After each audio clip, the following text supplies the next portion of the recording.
Alright guys, it's Shalon with the Paradox Gaming Network, and today I am totally stoked to be inside Dreadnought, bringing you just a little bit of a preview of this game by Yager Development. So you know what today is? It's Christmas. We're going to Applebee's after this. This is the game that I have been waiting for like ever. It is basically all the best things in a game that, personally I've been looking for. As you can see on the screen right now, it looks a lot like Wargaming's World of series. From the bottom hanger type to the tech trees, the market, everything.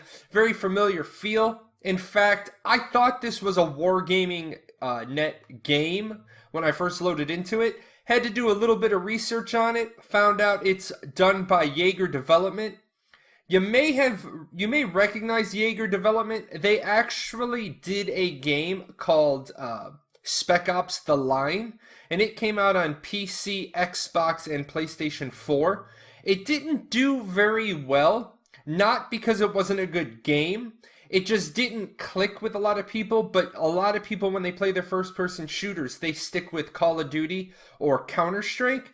So if you ever have a chance to pick up a copy of Spec Ops: The Line, you will like it for the single-player mode. A lot of things that are fairly traditional of do this or do that. Yager Development actually goes a little bit further, and you can actually go outside of the box of the script. But enough about that game. Let's talk about Dreadnought. First and foremost, it's a lot like World of Tanks, World of Warships, World of Warplanes. I liken it to World of Warships in that you're in really big behemoth, vehicles. But I liken it to World of Warplanes because you have to worry about both the horizontal and the vertical. Some of the stuff you're going to see in the montage at the end, you're going to spend a lot of time working in the three-dimensional aspect of the game. You have to worry about up, down, speed. You can dead stop and just hover. So, like I said, it's World of Warships meets World of Warplanes. Okay, so your choice of ships in Dreadnought, you have your choice of 5 different types of ships. What you have is Dreadnoughts, which are the big, basically you are a flying tank with a little bit of armament on it, but you have the ability to augment your defenses. You're basically the guy that goes in and gets shot up. You walk point, you take the first bullet. But the good point is that you are not going to get single salvoed like you are in other games. You're going to see later on, these ships can take a beating. The whole point of them is to go out there, poke your head up, draw some enemy fire, expose enemy positions. Next, you have the artillery cruisers. And for all of you people out there that like snipers, kind of looks like a sniper's rifle, the guy inside the game, he's going to tell you that you're basically a gun with some engines on it. And that's what you are. The artillery cruisers, your job is to apply a lot of damage, but don't get caught out in the open because you don't have a lot of tank. Next, you have your destroyers, and these are your seek and destroy, basically your middle ground. You don't have as much armor and survivability as a Dreadnought. You don't have as much firepower as an artillery cruiser, but you are kind of a blend of the best of both worlds. Now, one thing that's going to catch people off guard in Dreadnought is, unlike other games where it's basically you self-repair a little bit, self-restore armor, there is a class of ships called the Tactical Cruisers, and these actually do both repairs on other ships and they do augmenting of weapons and defense. So, little bit different than some other games of the same genre that you've played. And finally, you've got your scout ships, the corvettes. And let me tell you, a good corvette pilot is a giant nuisance, even to a Dreadnought pilot. A couple of these working in tandem. I watched them take out a Dreadnought the other night. No, it wasn't me. But the Dreadnought pilot just got so frustrated, he didn't know how to take out a corvette. And, those things happen. Alrighty, so like other games of the genre, there's not just one line. You've got 3 lines in Dreadnought. You've got Jupiter Arms, Acna Vector, and Oberon. Now the thing is that these are not like just slight differences between the ships. These are fairly significant differences. As you'll notice, Jupiter Arms starts off their first line. They don't have access to a Dreadnought. In fact, the Dreadnought icon is right there, the Jutland, that big giant fat square with the filled-in triangle. You'll notice that you don't see a Dreadnought in Jupiter Arms until Tier 4. Whereas other trees, they have Dreadnoughts all the way down the line. And Oberon is the same. They pick up a Dreadnought at Tier 3. So keep in mind that, number one, every tech tree is not the same. There are major differences. So if you're looking for a specific class of ship, make sure you know which tree you're going to have to go into. And the ships themselves are not just a little bit of change in flavor. They're radically different as well. To compare these, what I've done is I have pulled out the Tier 4 Dreadnoughts, since I said some of them don't get a Dreadnought till Tier 4. Let's compare apples to apples. Now ignore the plus minus in red after. That's just a side effect of, you know, the other trees, the Vorosneth and the Lorca. There's a Dreadnought above them. These are not compared and contrasting these three, so ignore that. But what you can see, the Jutland, it is a whomping monster at 80,000 health, but its max firepower range is only 5,000 meters, and it is slow. Look at that maneuverability. It is slow. It is what you expect of a big like brick tank. When we compare this down to the other two, the Vorosneth, 60,000 health, so 20,000 health difference. But look at that max weapon range. That's 2,000 meters difference. So yes, if these two ships are fighting each other, the best tank is not getting shot, and this one's going to be able to hang out of range. Lot more maneuverable, you know, a whole lot more. And then you would think that there would be a best tank, worst weapons, mid-tank, mid-weapons, worst tank, best weapons. And that's not how this works out. The Lorca, 45,000 health, only a max weapon range of 5,000, but a huge increase in maneuverability over the Jutland. Slight maneuverability increase over the Vorosneth. So keep that in mind. That is one really big thing, that the Dreadnoughts, and then you have to break down your class of ship. They are going to be radically different. Now, one other thing that I want to show you, and I know these images are really light. This is just how I'm gonna be able to copy and paste it. You're gonna want to get into game and do your own tech tree jumping around. But as you can see, the Jutland has, in this column, which I call the tanking column, it has the ability to warp jump, it has endurance mode, it has assault thrusters, so it has some options. It's the one with the 80,000 health. Well, the Vorosneth, it has armor amplifier in its final column, and this is basically the ability to reduce or to increase your damage resistance by 85% for 20 seconds. So, massive increase to its health numbers.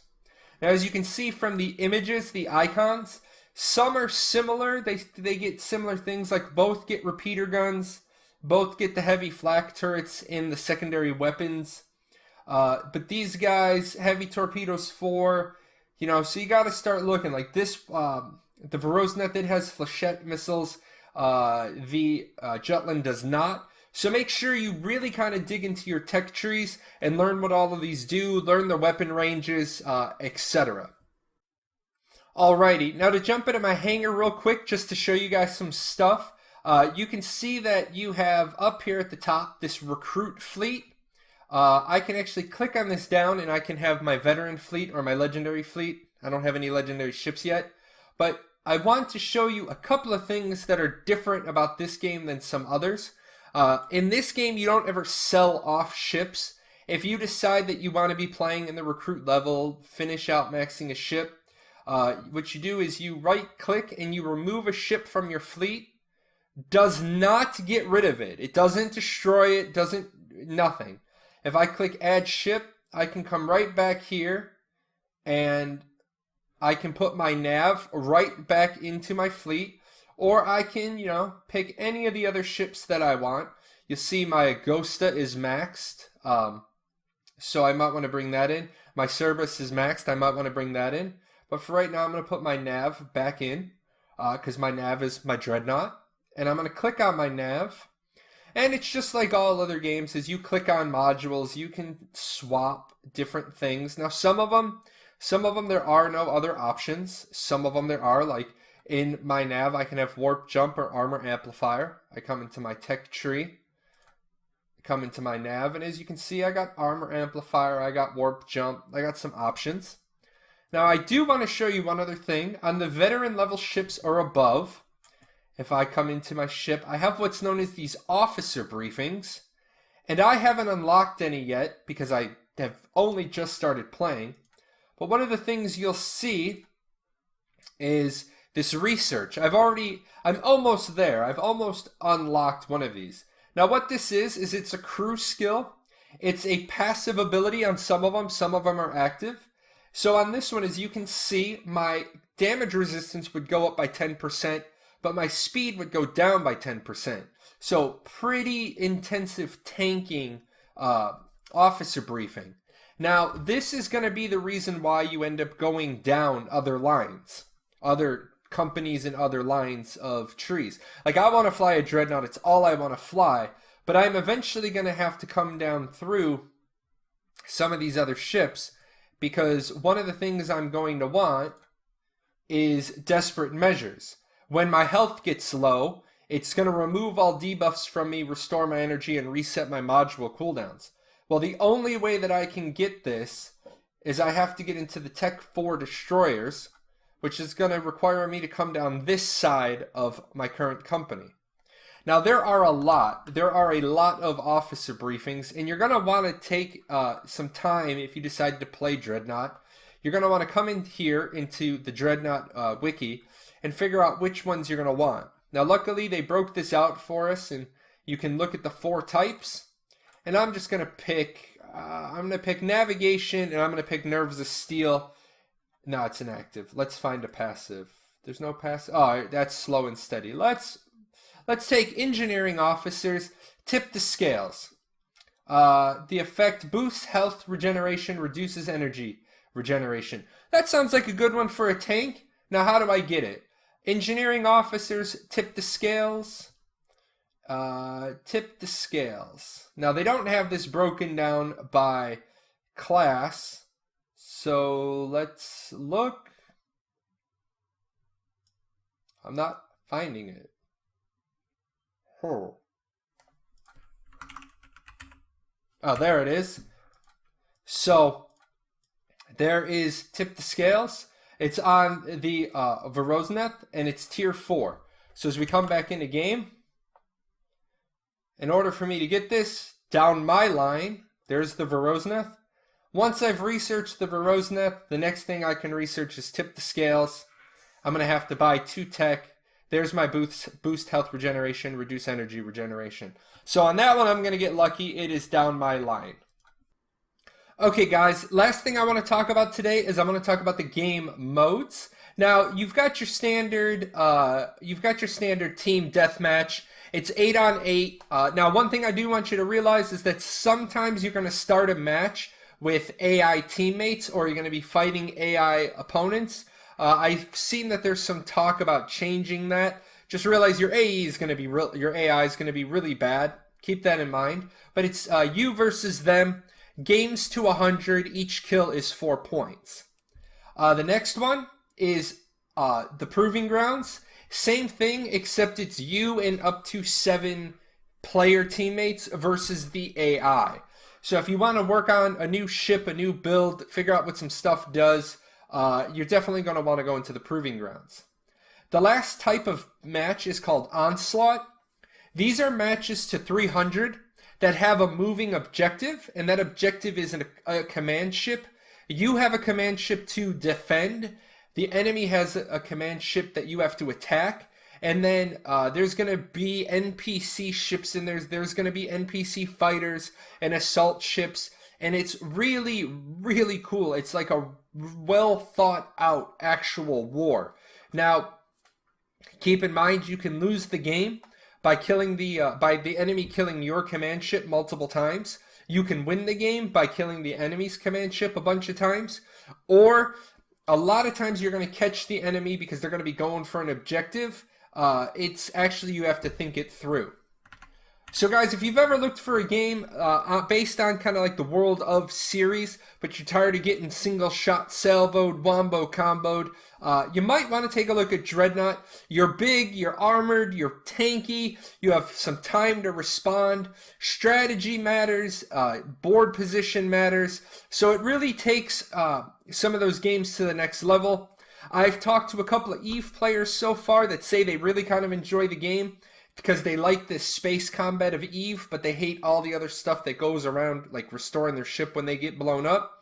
So if you like these sort of games, hopefully give Dreadnought a try. What I've done is, when I close up here in just a second, I've put together a montage of just a little bit of gameplay so that you can see it before you go through installing it. All the instructions for installing, links and stuff are in the description below. Alright guys, take care and enjoy this montage.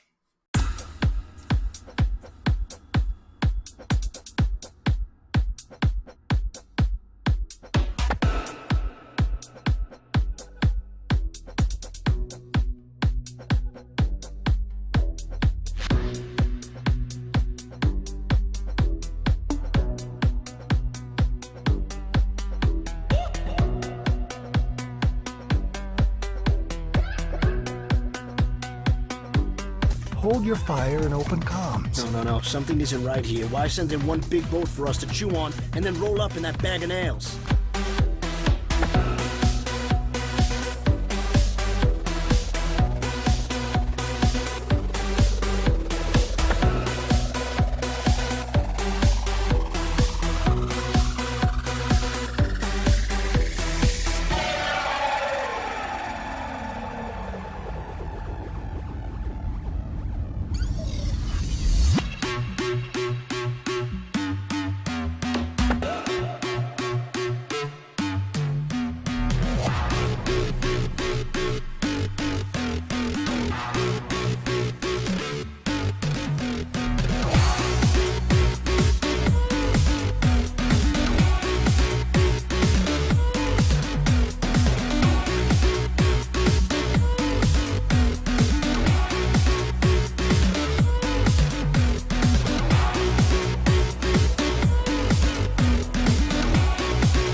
Hey, you. Yes, you. Yeah, you. I'm talking to you. Hit that subscribe button. Watch a couple of more videos. Go check out our website.